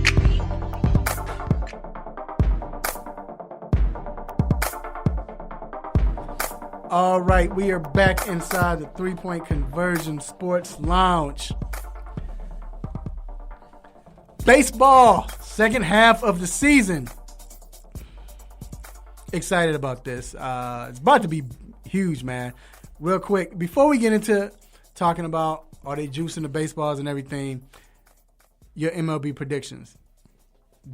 who do you see winning or see going to the playoffs? Well, first off, that NL Central is ridiculous. Yeah, it is. Like the worst team, which is Cincinnati, are what, like 3.5 out, 4 out, and even before it got that close, I was looking at their run differential. A run differential isn't bad because they have pretty good pitching. So when they had good offense, the pitching was just giving it up. I think I just had it up. All right. Well, I'll say this. I think the Boston Red Sox is going to make it interesting, but I think Yankees will prevail. I think Tampa Bay is not going to get that wild card. I think Cleveland's going to get it. Minnesota's going to win the AL Central, and Houston is winning the West, of course. Even with that, Minnesota isn't running away with it like they were. They're only 6.5 ahead of Cleveland, so that still can turn into a battle. Right. We definitely know Houston going to do it. However, Oakland has made that interesting because they're only 6 out now. Again, like you said, I think Boston is probably going to catch for that wild card. Over in the National League, I think Atlanta is going to do it. Atlanta's going to run away with it. I think they're Atlanta's going to run away because they hitting and their pitching is really doing a number. I think the Cubs, not being biased, I just have a feeling the Cubs is going to walk away with they're going Central. to I think Milwaukee's going to get the wild card. And I think another reason that the Cubs is going to be important because they could possibly be playing for Joe Madden's job. Right. You know what I mean? And I think they love Joe Madden. Yeah. And then the Dodgers, of course, are going to win the NL West. So it's already almost won. Who's the second wild card? I think that I don't know, man. I think Milwaukee. I think it comes from the NL Central. I think Milwaukee. That's what and I St. think Louis so too. in the National League. I think In the American League, I think Boston gets that. I think they overcome the Rays and they get that second wild card. Yeah, I don't think that Washington is going to sustain the winning streak that they've been on. They've won like 11 of 13, 11 of 15, some crazy amount. I don't think that they will hold on to that. So I think also, like you said, Milwaukee and St. Louis are going to have the 2 wild card spots in the National League. Right. All right. So, of course, we heard Verlander come out with he thinks the baseball is a juice. Makes sense. MLB, I think they're overallings. So it makes sense. Do you have a problem with it, though? Like, what is your concern, or do you have a concern, or should we just wipe it away when we talk about that? I don't like it. And I believe him. I do think that they are juicing the balls. Like these home runs getting out of hand. Like people that wasn't hitting home runs are hitting home runs. And we would assume that they not juicing themselves because of the stiff penalties that they would face and what it would do to their legacy, even though that some people still getting, in trouble for it. But I definitely do think it's juice, and I don't like it. The reason I don't like it is because it's always trying to get that extra fan back. I know you want fans, right? But you also want to preserve the integrity of the game. See, and juicing balls. My point is, integrity of the game. If that's what you're going to do, that's fine and everything. But I don't like the fact that when we ridicule Barry Bonds and McGuire, they can't get into the Hall of Fame and Sosa and all of that. When we all know that, it was evident that they were juicing. We know about who's your favorite G? You said Brady Anderson. Right. Brady Anderson, Luis Gonzalez, all of that. Right. Luis Gonzalez hit 47 home runs and had never hit over 13 or something. Yeah. So, but the problem is they knew. We all knew they were juicing, which is fine. Okay. Because they let them go. Let them save baseball in 98. Then all of a sudden, when it leaks out, now you want to punish them. And banish them and dissociate from them. Then, too, baseball, the pitchers were juicing as well. So it was even. But now with this, you're juicing the baseballs, which you're doing what you wanted McGuire them to do in 98. And we're basically like trying to like closing our eyes on it. As Hancock said, we have a deaf eye on it. But anyway, then it's a disadvantage to the pitchers because at least back in '98, at least the pitchers was able to juice themselves. Roger Clemens and all of them. But now it's a disadvantage to the pitchers. I agree. I definitely agree. So I hope it comes out, and now we can challenge this like we challenge Bonds and all of them. They not, though. We know they not because that's how it is. Like, y'all should have did it. That's it. Even though we saved baseball again. But that's not fair, though. And that's my biggest thing is commissioner has to be accountable for this. Mm-hmm. Has he came out and said anything yet? I don't know if it was him or somebody that said, yeah, he did. He said they weren't juicing the ball. Yep.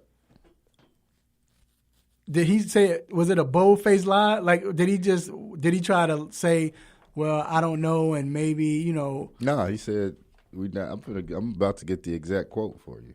So he said they're not juicing. Yeah. Gee, so with him saying they're not juicing the baseballs, do you think this should come back up and he should be in trouble for this or do you think they would do an investigation?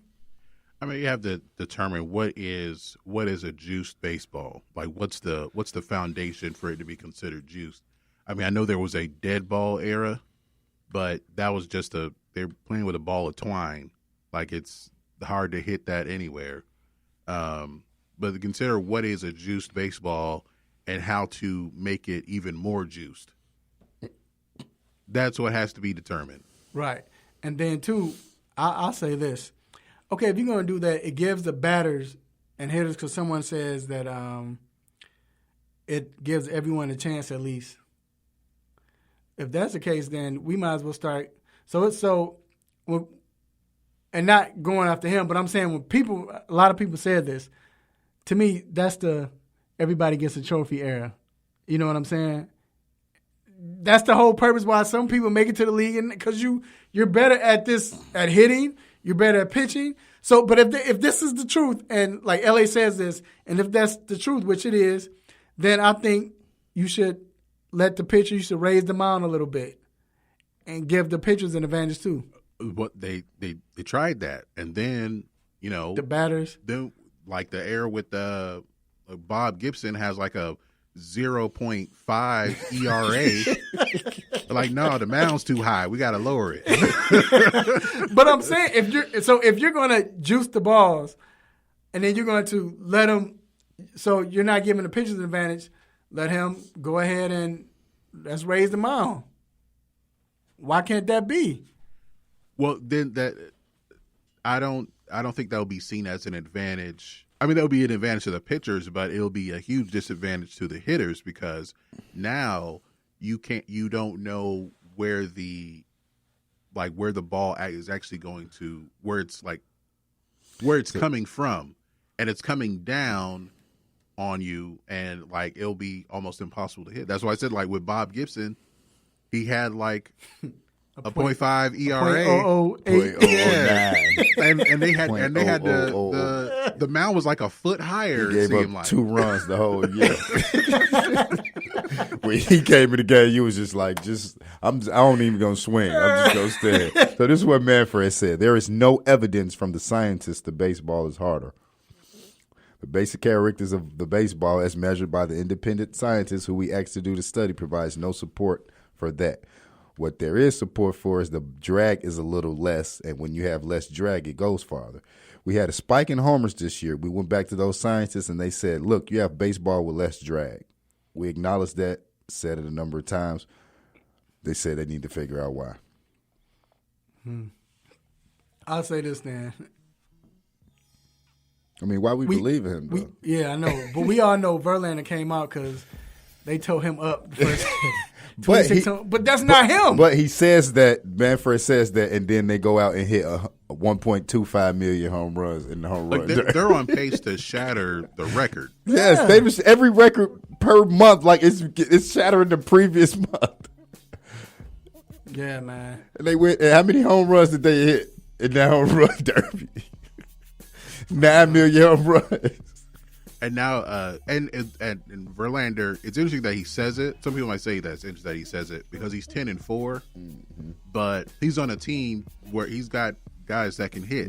So he doesn't have to. He's given up 26 home runs, but his team, he's got a team around him. That's good because that can mess up his money. They might. You think they need to think about the rules on a tie with the home run derby now? Because I feel like Vlad Guerrero Jr. won. Yeah, right. He won that. But what's the name? He said it himself though. So he was like, if I was in a bracket with him, I would have been lost. Yeah. So at least he acknowledged that. Like he had to go to that pumping up triple, double, quadruple. But I think he was pumping up because his salary is like what, 600,000, something crazy like that, and he won $1 million. So that's why he's pumping up. Because at first I'm like, hold on, bro, you ain't win that. So whatever, man. Shout out to Rick King. What up, baby? I see you, man. All right, we're going to take a quick break. We'll be back with What's on Our Mind. Real quick.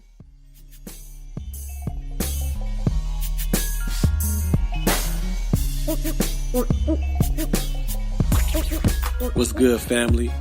I'm Marlon Sucker Free Jones of Sucker Free Life LLC, and I'm locked in every Saturday to the best sports show on the planet, the 3-Point Conversion, where no team or no player is off limits. So let's talk sports, the best of the best, the worst of the worst, and everything in between. Can you dig that?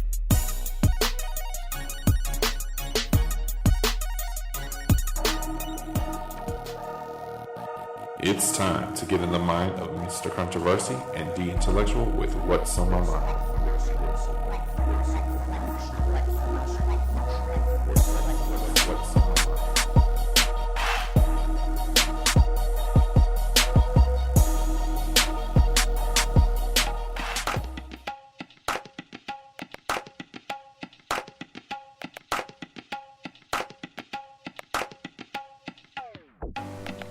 All right, we are back inside a 3-Point Conversion Sports Lounge. All right, this next segment, What's on My Mind, is brought to you by Sucker Free Life LLC. Make sure you live your truth for the world to see, because everyone can be sucker free. Make sure you purchase your apparel today at facebook.com/Sucker Free Life LLC. And be quick in getting that, like his answers. All right, so what up, Marlon? All right, so this is the segment where we like to talk about what's on our mind, what we're thinking about, what drives us crazy, what's just, just what's going on. Men don't vent. We just, let me holler at you for a second. So I feel like a rapper. G, turn the music up just a little bit. Let me hear it just a little bit. All right. So we talked about Chris Paul getting traded to OKC. We talked about players and leverage and how owners and everybody have leverage. Watch how this ties into each other. Chris Paul signs a mega deal. Houston has to get rid of him now because reports that him and Harden are not getting along, or they don't see eye to eye when it comes to basketball. So they finally trade him, which he demanded. Reports that he wanted to be traded, even though he denied it. He gets traded to OKC. Now, his leverage of getting a contract, not wanting to play in LA Clippers, for the LA Clippers, to go to Houston. Now he gets traded to OKC. And in a sense, he's in the palm of OKC's hands because they can do whatever they want to him. Chris Paul doesn't want to be in OKC. They can either keep him or they can trade him to anywhere they want to trade him to. Where's the leverage now? Who has the leverage? His leverage affected him to the point now that the owners have the leverage now. Crazy. But I hope that Chris Paul gets to go to a contender, at least, or somebody I know is money. It's hard to go to a contender when you have all that money on the books, but at least go to a team that's a playoff team. Detroit, Miami was trying to get Russ. Maybe they can get Chris Paul now, but I don't want to see CP3 end his career in OKC. That's a travesty. Everything he's done for the league, a lot of people say he's hard to play with, but at the same time, what he's done in the league and what he's contributed, I just hope he's able to get to a contender, and that's what's on my mind. Yeah, I definitely hope he get to a contender. If not, they're going to have a dysfunction over there. A whole lot of dysfunction because, he ain't with the losing. So what's on my mind? I'm going to make it short and quick. It's the MLB Home Run Derby. It was real good. It was real interesting. I know we just touched on it a little bit, but Vlad Guerrero Jr. was on a tear. Now, if you go to the record books, the top 3 home runs are like rounds home runs. I think he has the first round with 29, the second round with 29, and the third round, I think second round, I think it's 40 because of him having to continuously go over. And then I almost would have had the final round had he not ran up against somebody that probably was nowhere near as tired as he was, because he was out there huffing and puffing. But what's really on my mind about it is that it was real interesting. It was real good. It was exciting. And I don't remember I can't remember the last time I was excited for the NBA dunk contest was when Aaron Gordon and Zach LaVine was getting it on between them two. But it seems like every year when the home run derby come on, you ready for it, you excited for it, you like trying to get it in because they bombs and it's just interesting. So I hope the NBA can just get back to it, because when it's baseball season and they mid-season classic coming around, you watching the game, you watching the home run derby, and you really tuning in. And that's what's on my mind. Yep, it's good stuff, bro. Like I said, they have the best all-star. Yeah. Period. So yeah, it was good. The All-Star game was even good too. Yeah. All right. If you hear this music, you already know what it means. It is time to let you go. But before we let you go, please stay tuned because we have a couple of shout-outs and you might be part of it. First of all, I want to shout out to the Almighty God for giving me this platform to do what I do, say what I say. To even with the company as well, man, to cover these, covering these events. We're a small company, but we came up, still coming up. But also on the show to make you all happy, upset, mad, want to give me the stop it button. God, I praise you for it. I thank you for it. Man, this is a blessing. Thank you, Rafael. That's why I was low. Nah. All right. Also, I want to thank my sponsors, Ortho Atlanta, Seneca's Barbershop, and Sucker Free Life LLC. I want to thank the contestants, Sucker Free, Marlon Sucker Free Jones, and Antoine Smitty. And, of course, G, you already know what it is. Appreciate you, man.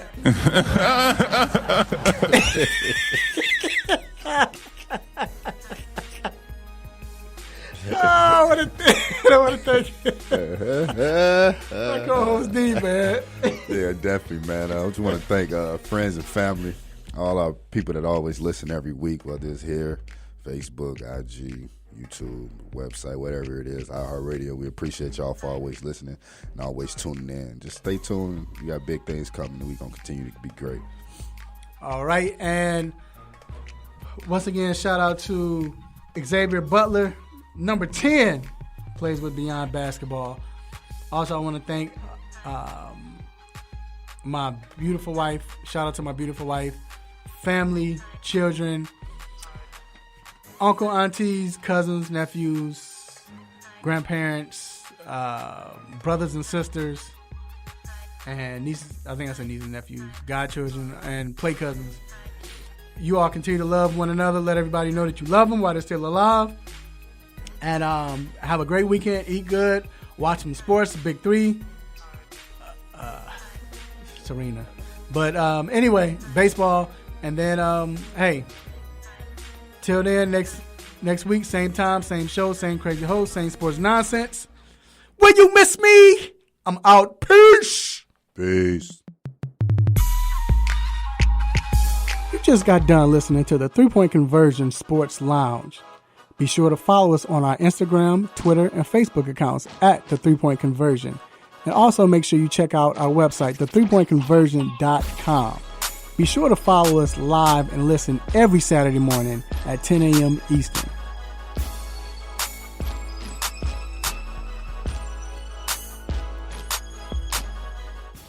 What it do, baby? Yeah, you already know. Thank you, Raphael.